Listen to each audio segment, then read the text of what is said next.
जय माता दी बच्चों। इससे पहले हम लोग ने कौन सी कविता पढ़ी थी? कविता 8, जिसका नाम है तारे। आपको याद है ना? और ये कविता किसने लिखी है? हरिवंश राय बच्चन जी ने। और इस कविता में एक लड़की बहुत एक्साइटेड है, जो अपनी मम्मी से पूछना चाहती है, जानना चाहती है सूरज के बारे में, तारों के बारे में, चांद के बारे में, है ना? ये सब हमने इस कविता में पढ़ चुके हैं। तो आज हम इस वीडियो में हम इसके एक्सरसाइज देखते हैं कि हमें होमवर्क में क्या करना है। तो चलिए सबसे पहले आपकी हिंदी की नोटबुक का देखते हैं। आपको हिंदी की नोटबुक में इस कविता के शब्दार्थ लिखने हैं और श्रुतलेख लिखने हैं। फिर इसके बाद उसके मौखिक और लिखित प्रश्न उत्तर भी आपको नोटबुक में लिखने हैं। मौखिक के 2 क्वेश्चन हैं और लिखित के भी 2 क्वेश्चन हैं। ये था आपकी हिंदी की नोटबुक का होमवर्क। अब हम देखते हैं कि आपकी हिंदी की परिवेश बुक में आपको क्या करना है। तो आपकी हिंदी परिवेश बुक में पेज नंबर 57 निकालिए। उसमें प्रश्न नंबर 2, कविता के अनुसार पंक्तियों का सही क्रम 1 2 3 4 लिखिए। तो बच्चों यहाँ पे आपको कुछ पंक्तियाँ दी गई है और वो कैसी है? आगे पीछे है। हमें उसे सीरियल वाइज लाइन से अरेंज करना है कि कौन सी फर्स्ट पंक्ति है, फिर सेकंड कौन सी है, थर्ड कौन सी है एंड फोर्थ कौन सी है। तो फर्स्ट वन दिया हुआ है, देखिए, रात बीतने पर सपनों की, ये जो लाइन है ये कौन सी है? फर्स्ट है। अब इसके बाद हम सेकेंड लाइन देखते हैं। जो हमारी फर्स्ट लाइन है सबसे, जो सूरज चमकाता है, ये कौन सी लाइन है? हमारी सेकेंड लाइन। फिर थर्ड लाइन, जो सोने चांदी की किरणें, जो हमारा थर्ड है वो थर्ड है, वही हमारा थर्ड लाइन है। फिर लास्ट फोर्थ लाइन, धरती पर फैलाता है, जो सेकेंड वन है वो कौन सा है? हमारा फोर्थ वन। इस प्रकार हमें उसके आगे नंबर डालना है। अब नेक्स्ट क्वेश्चन, प्रश्न नंबर 3, कविता की मनपसंद 4 पंक्तियाँ लिखिए। आपको क्या करना है? आपको इस कविता में जो भी 4 लाइन अच्छी लगी आपको इस कविता की, वो आपको अपने पसंद के अकॉर्डिंग यहाँ पे लिखना है, ठीक है? अब नेक्स्ट क्वेश्चन, पेज नंबर 58 में भाषा की बात, उसमें प्रश्न नंबर 1, चित्र देखकर एक और शब्द पाठ में ढूंढकर लिखिए। आपको क्या करना है? चित्र देखना है और उसका एक शब्द दिया हुआ है, हमें उसका एक और शब्द ढूंढना है। मतलब ये कौन से हुए? समान अर्थ वाले शब्द हुए। तो चलिए हम करते हैं। फर्स्ट किसका चित्र बना हुआ है? सूरज का, और उसके आगे लिखा भी हुआ है सूर्य और सूरज। फिर सेकंड उसके बाजू में रात्रि, तो रात्रि का एक शब्द लिखा हुआ है रात्रि, और उसका एक और शब्द कविता में क्या है? रात। फिर थर्ड वन आकाश, आकाश का एक और शब्द क्या है कविता में लिखा हुआ? आसमान। और लास्ट वन दिया, दिया का एक और शब्द क्या है? दीप। इस प्रकार हम ये यहाँ पे एक एक शब्द कविता में से ढूंढ के लिखेंगे। उसके बाद प्रश्न नंबर 2, एक जैसी आवाज़ वाले शब्द लिखिए। तो आपको यहाँ पे क्या करना है? एक जैसी आवाज़ वाले शब्द यहाँ पे कविता में से ढूंढ के लिखना है। फर्स्ट देखिए, जब तब। फिर उसी के नीचे कौन, कौन का कौन सा शब्द आएगा कविता में दिया हुआ है? मौन। फिर जलाता, उसका आएगा चलाता, चलाता। फिर उसके बाजू में देखिए ढल, फिर उसका क्या आएगा? जल। रात बात, और दीप सीप। स में बड़ी की मात्रा सी और प, सीप। इस तरह हम इसको यहाँ पे लिखेंगे। उसके बाद नेक्स्ट प्रश्न नंबर 3, चंद्र बिंदु के 3 शब्द पाठ में से ढूंढकर लिखिए। तो आपको चंद्र बिंदु वाले शब्द ढूंढना है किसमें? हमारी ये जो कविता है तारे, उस कविता में चंद्र बिंदु वाले 3 शब्द हमें ढूंढ के यहाँ पे लिखना है। तो देखिए आपकी पेज नंबर 56 में जो कविता है उसमें दिए हुए हैं। पहला तो माँ है, देखिए माँ के ऊपर चंद्र बिंदु बना हुआ है ना, तो एक तो हमें मिल गया। उसी के नीचे सेकेंड लाइन में अंधियारा, अंधियारा में भी चंद्र बिंदु बना हुआ है। और फिर सेकेंड पैराग्राफ में थर्ड लाइन में देखिए चांदी, सोने चांदी, चांदी लिखा है ना। तो ये 3 शब्द यहाँ पे आपको लिखने हैं। उसके बाद क्वेश्चन नंबर 4, शुद्ध शब्द पर राइट लगाइए, पेज नंबर 59। शुद्ध शब्द मतलब जो शब्द सही है, जिसकी मात्रा सही है और जो शब्द बिल्कुल सही है, उसके आगे हमें क्या करना है, राइट लगाना है। तो फर्स्ट क1 में 2 शब्द दिया हुआ है, एक सूरज और एक सूरज। एक छोटा सू है और एक बड़ा सू है। तो सूरज में कौन सा स लगता है, बड़ा सू लगता है ना, सूरज।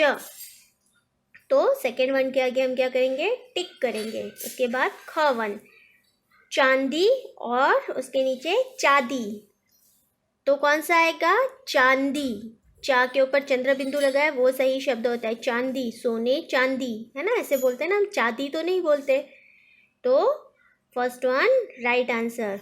फिर ग1 अधियारा, फर्स्ट उसमें लिखा हुआ है ग1 में अधियारा और उसके नीचे अंधियारा, तो कौन सा राइट होगा, अंधियारा, है ना। फिर घ1 धरती और धरती, एक में बड़ा ती है और एक में छोटा ती। तो धरती के लिए हम बड़ा ती लगाते हैं ना, उसमें थोड़ा जोर डाल के बोलते हैं हम लोग धरती, है ना। तो फर्स्ट वन हमारा राइट आंसर है।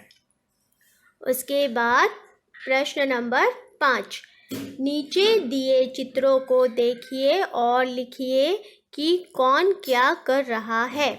तो यहाँ पे हमें क्या करना है, बताना है कि कौन वहाँ पे क्या कर रहा है। तो ये कौन सी क्या हुआ हमारा, ये क्रिया हुई है ना। काम करने वाले शब्दों को क्या कहते हैं, क्रिया कहते हैं ना। तो चलिए हम करते हैं। पहला है सूरज डैश है, तो सूरज क्या हो रहा है, उग रहा है ना। तो ये क्रिया हुई ना, एक काम हुआ। तो यहाँ पे हम क्या लिखेंगे, उग रहा है। उसके बाद सेकेंड वन बच्चा डैश है, तो क्या लिखेंगे हम, बच्चा चित्र बना रहा है। फिर थर्ड वन एक लड़की देखिए क्या कर रही है, दौड़ रही है ना। तो यहाँ पे लड़की डैश है, तो यहाँ पे हम क्या लिखेंगे, दौड़ रही है। फिर लास्ट वन लड़का डैश है, तो क्या लिखेंगे हम, लड़का पढ़ रहा है। इस तरह यहाँ पे हमें चित्र देख के वाक्य कंप्लीट करना है। और ये हमारी क्रिया है जो हमने पढ़े हैं, है ना। अब इसके बाद नेक्स्ट प्रश्न नंबर 6, चित्र देखकर एक वचन या बहुवचन लिखिए। तो यहाँ पे आपको चित्र देखना है, उसके नीचे लिखना है कि ये एक वचन है या बहुवचन। तो पहला देखिए एक तारा बना हुआ है, एक वचन यानी क्या होता है, पहले आप बताइए। एक वचन यानी एक और बहुवचन यानी बहुत सारे, है ना। ये हम पढ़ चुके हैं वचन चैप्टर में। तो पहला एक तारा बना हुआ है, तो बताइए ये कौन सा है, एक वचन है कि बहुवचन, एक वचन है ना, उसके नीचे लिखा हुआ है। उसके बाद बहुत सारे तारे बने हुए हैं, तो यहाँ पे हम क्या लिखेंगे, बहुवचन। उसके बाद एक दिया बना हुआ है, तो यहाँ पे कौन सा वचन हुआ, ये एक वचन हुआ, है ना। उसके बाद बहुत सारे दिए हैं, एक से ज़्यादा है, तो वहाँ पे हम क्या लिखेंगे, बहुवचन। उसके बाद अगले पेज पे, पेज नंबर 60, एक बॉल है, तो कौन सा वचन हुआ, ये एक वचन। उसके बाद बहुत सारे बॉल है, तो कौन सा वचन हुआ, ये बहुवचन। तो हम वहाँ पे लिखेंगे बहुवचन। उसके बाद एक किताब है, तो यहाँ पे एक वचन, फिर वहाँ पे एक से ज़्यादा किताब है, तो क्या लिखेंगे हम, बहुवचन।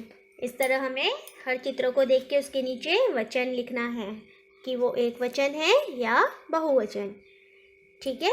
अब नेक्स्ट क्वेश्चन पे, रात के समय माता पिता छोटे बच्चों को लेकर बच्चों को अकेले बाहर क्यों नहीं जाने देते?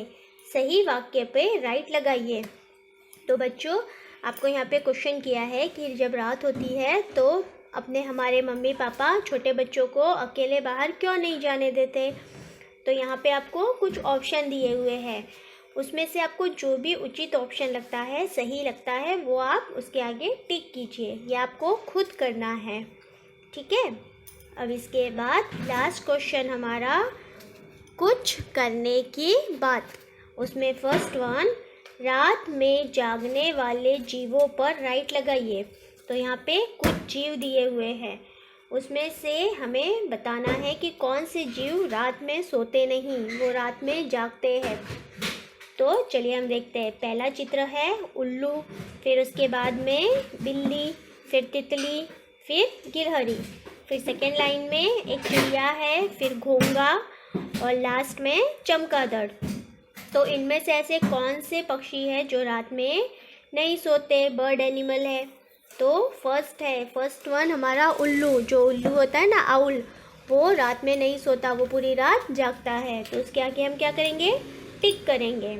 और उसके बाद सबसे लास्ट में देखिए चमगादड़। चमगादड़ का चित्र बना हुआ है ना, तो जो चमगादड़ है वो भी पूरी रात नहीं सोता है, वो रात में जागता है। तो चमगादड़ के आगे हम टिक करेंगे।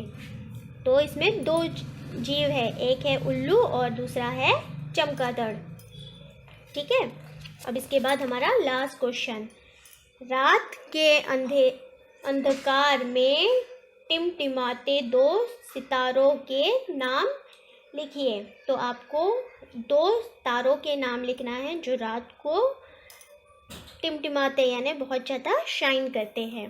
तो फर्स्ट वन हम लिखेंगे ध्रुव तारा।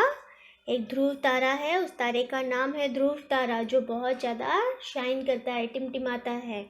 और उसके बाद सेकेंड व्याध तारा, व आधा व, य में आ की मात्रा या और ध, व्याध तारा।